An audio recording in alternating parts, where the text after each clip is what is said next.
Hi everybody, it's Rob Acton again. The next video in the series of how to play videos for the City of Staines will be the first of 6 videos in which each will concentrate on one of the factions and in particular the advanced actions for that faction, the 10 cards with advanced actions on them. The first faction that I'm going to deal with is the Church. I've chosen the order of the factions that I'm going to talk you through based on how difficult or how complex I consider them to be in order to play and learn. Now, that's not to say any of the factions is easy to master, but some of them involve interactions with other decks of cards specific to them, and some have some fairly complex features, whereas the Church does not. It relies mainly on its action cards. So what I've done in Tabletop Simulator is I've opened up all 10 of the Church's action cards. Now, as I said earlier, you will cycle through this 10 card deck over and over again during the game, and several of these cards will recur, but obviously you don't need to use them as advanced actions. You can use them as basic actions instead. So let's begin with the top left, the excommunication card. This is a card that doesn't have any cost. In fact, many of the church cards you'll see don't actually have a cost, which is one of the strengths of this faction. I won't go into the strategies applicable to each faction in this video or in these videos. I'll confine myself to the cards, but be aware that obviously strategies will become apparent. And part of the reason I'm doing this video is for you, the playtesters, to play the game on Tabletop Simulator and hopefully discover your own strategies. Getting back to excommunication as a card, uh, you will see that it has a requirement of 6 influence. This means you have to have at least 6 influence tokens in the city of church influence in the city in order to play this card. And the Inquisitor, who's one of the church leaders, must be active and level 2 in order to play this card. The main power of the card is set out in the middle, and above it is an icon you'll see on several cards, which repeats the icon you saw on some of the basic actions, meaning this action is leader linked. In other words, a leader has to be present in the quarter in which you wish to take the action. And in this action, you may in fact cause a leader of any faction, including your own, but normally someone else's, to be sent to exile. But you'll note the dice icon indicating that a dice roll is required in order to achieve this, and as usual, the target number is 6. And as usual, the leader you use to perform the action may modify the dice roll by their level. If you do succeed, the secondary power of this card allows you to convert 1 influence. Where you see a conversion symbol like this, it means you can convert the influence in any quarter. It's worth noting that several of the church's cards, including this one, have the Royal Council symbol on them. So it is possible, even if you don't meet the requirements for this card, to get a vote in your favor in the Royal Council to take the action regardless. The next card is Canonization. This card does have a cost. You need to remove 1 influence of your own influence from the board anywhere. And the character known, or the leader known as Bishop Avelius, must be active and level 2 in order to play this card. And this card has the effect, and it only works on an existing level 3 leader and canonizes them. That little canonization half moon shape is then placed on the player board over that leader to indicate that they are canonized, and thereafter they become a moving source of influence generation. So unlike a building which is static, canonized leaders are able to generate influence for your faction during the influence phase. Without getting too much into the strategy, uh, the church does suffer from a lack of buildings in certain games, and canonized leaders take the place. So canonization is a strong and important card. The secondary uh, effect is to gain one treasure as well. So it's a powerful card all the way around. The next card is opiates. Now opiates is a political card. Can only be played when you have 8 or more of your own influence in the city of Staines. And Barefoot Mikhail, as that leader is known, is active at level 2. But you gain an additional vote in the Royal Council permanently. Now this uh, will be effective only in the event that the current posture is council or proportionate, because it's only those two postures that allow for the Royal Council to be active. But gaining more votes in the Royal Council can be particularly useful, especially for the Church, which has a number of action cards that can be effectively played for free uh, if the Royal Council votes in favor of doing so. The secondary action would take place immediately, and this is a move action, which allows you to move an additional leader. So you could move, take the action, and then the secondary action would allow you to move a leader an additional time. Then a very interesting card known as Dogma. Dogma requires 8 of your own influence in a single quarter. So it's a very specific requirement. It also requires a leader to be active and level 2. But more importantly, it has a cost indicated by the flame icon. It's actually a card with a flame icon on it. That icon means that the cost of playing this card is to permanently burn another card from your hand. This will remove that card from the game for the rest of the game. Um, and that's obviously a very significant thing to do because you'll no longer have access to one of these other cards. Um, but it ties in with a narrowing of focus associated thematically with the Dogma card. And the effect is that you control a specific quarter permanently until the end of the game. Now, the church has 3 little statues uh, which get placed to indicate that a specific quarter is now permanently controlled by the church, regardless of how much influence the church has or anyone else has in that quarter. This is extremely valuable, obviously, and the secondary effect is to give you, excuse me, an additional contest victory, which increases your abilities in future contests. So the Dogma card um, is very valuable, but also very condition specific and requires the cost of the permanent sacrificing of another card. Unless, of course, you choose to play the card from the Royal Council with Royal Council permission, in which case none of the requirements or the costs apply. So you could effectively play it on any quarter, regardless of how much influence you have there, and you wouldn't have to discard an additional card if the Royal Council were to approve it. In other words, getting a strong position in the Royal Council is a very, very good idea if you are planning to use Dogma in the course of the game.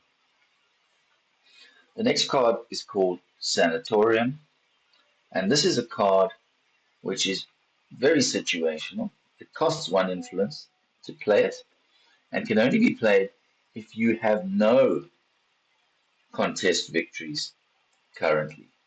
Of course, it will therefore work against the Dogma card, which will put a contest victory into place for you and prohibits the playing of this card. This card allows you to remove malady tokens from leaders on your faction board or who are in your home quarter. Now, certain games will be heavy with maladies, others will not. So it is a fairly specific card and very valuable in circumstances such as the plague event, where having or reducing the number of malady tokens on your leaders becomes critical. Important to note the secondary ability of this card, which allows you to draw another card immediately from your deck into your hand. So effectively giving you a free play. So while this card may be situation specific, its secondary ability allows you to draw another card as well, which can be a very useful thing to do to give you another play in any given round. Okay, moving to the bottom row, we get Inquisitors. Once again, the requirements are the at least 6 of your influence on the board. The Inquisitor Arret, once again, needs to be active and level 2. And this card allows you to randomly remove an unplayed card from the hand of another player. So you can't have a look at the card, but you can simply remove a card, effectively removing one action from that player for the round and potentially scuppering that player's plans. Uh, you also add a malady token to a leader of that faction anywhere in the city or on the faction board. Um, and the secondary effect is you can convert one influence anywhere. So once again, a situational but powerful card. Um, it also is a Royal Council card, so it could potentially be used without the requirement if the Royal Council were to approve it. However, it's a card likely to anger or irritate whoever you play it against, and in the political dispensation of the City of Staines, you should probably choose your opponents wisely when it comes to deciding who the target is of this particular action. Prophecy is an interesting action. It doesn't have much in the way of cost or requirements.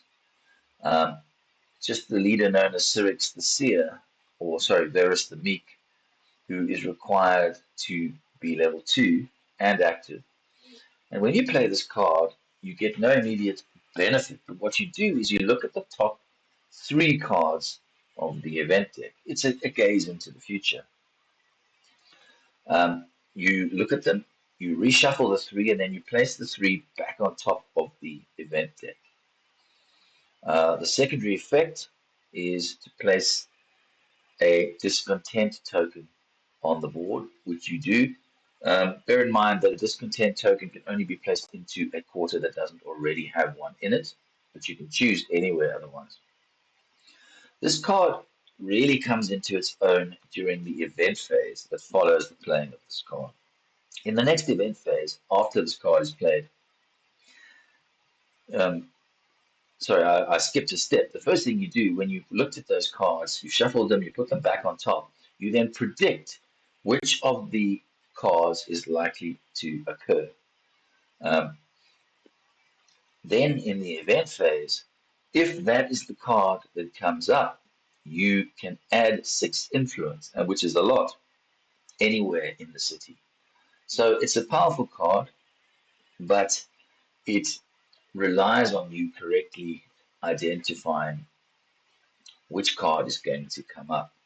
Now, other factions have ways of reshuffling the event deck and potentially messing with your prophecy. So it's a card best played late in the round uh, when other factions have fewer options to disturb what's likely to come up in the event deck. The next card is Resurrection, really speaks for itself, and the 2 leaders that are required, one or the other, are required to be level 2 in order to play this card. Uh, as you can see, a dice roll is required in order to remove a leader from the graveyard, returning them to their faction board, and gaining 2 influence anywhere. You choose where you gain the 2 influence, and the leader is removed from the graveyard and returned to the faction board. The secondary action, should you succeed in your role, is to level up any one of your leaders. That's the leveling up symbol. So Resurrection has a powerful secondary ability, and depending on the status of the game, can have a major effect on the number of leaders in, or the total number of levels of leaders in the graveyard, uh, which could be particularly relevant if the graveyard has been converted into the additional quarter known as the necropolis. So it can be very strategic late game. The second last card is Sanctify. This requires a total number of levels on your side, on your leaders, to be 9. Fairly easy requirement. The slightly more difficult requirement is there have to be at least 2 religious buildings in play in the city at the time. Now you'll start with 1 in play, which will be your starting building, but uh, and you can get lucky and get one early, but sometimes you need to wait. So this card can sometimes be, or its play can be delayed by the lack of religious building cards in play. But if you are able to play it, it entitles you with a dice roll to remove a flag from a building in a quarter, provided that quarter contains at least 1 rat. Removing somebody's influence flags is obviously a very powerful action. It's a very much a so-called take that action, and therefore, should only be used when you're in a position of power, uh, but can be of great use come the end of the game. The secondary action, should you succeed, is to look at the top card of the event deck, which can obviously be used in concert with a prophecy card to ascertain whether you're going to be successful or not. And lastly, the Orthodoxy card, which is effectively an upgraded version of the basic action known as Convert. Here, provided the requisite leader is active and level 2, the action allows you to convert 2 influence in a quarter, in any quarter that contains a religious building. So as long as there's a religious building there, and regardless of where your leaders are, you can play this card to convert, to effectively double the amount of converting you would do with the convert basic action. The secondary effect is just to gain a coin, which is always useful because the church doesn't have a massive access to money in the game. And bear in mind, this card too has the Royal Council icon on it, so it could be played even without the necessary requirements, should you be in a position to force or convince the other members of the council to vote in your favor. So those are the 10 advanced actions available to the church faction. In the next video, I'm going to move on and deal with the faction known as the Costa, the commercial faction, and I hope you enjoyed this and it's given you some idea of what you can expect to see on the action cards of the church. If you are playing the church, I hope that this video gives you some idea as to what you can expect, what you should or shouldn't do, and what situations favor the playing of certain cards. Anyway, until the next video, thanks for watching, and I'll see you in the next one. This is Rob saying goodbye.